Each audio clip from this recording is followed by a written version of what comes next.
بسم اللہ الرحمن الرحیم۔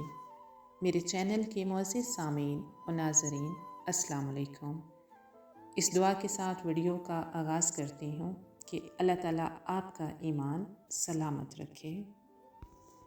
حضرت عبداللہ بن مسعود رضی اللہ تعالیٰ عنہ کہتے ہیں کہ ہم ایک سفر میں رسول اللہ صلی اللہ علیہ وآلہ وسلم کے ساتھ تھے۔ ہم ایک درخت کے پاس سے گزرے تو اس درخت پر گھونسلے میں ایک چڑیا کے 2 بچے تھے۔ ہم نے ان بچوں کو پکڑ لیا تو چڑیا حضور صلی اللہ علیہ وآلہ وسلم کے پاس پر ہلاتی ہوئی فریاد لے کر آئی تو حضور صلی اللہ علیہ وآلہ وسلم نے فرمایا، اس چڑیا کے چوزوں کو پکڑ کر کس نے اس کو پریشانی میں ڈال دیا ہے؟ ہم لوگوں نے عرض کیا کہ یا رسول اللہ صلی اللہ علیہ وآلہ وسلم، ہم نے ایسا کیا ہے۔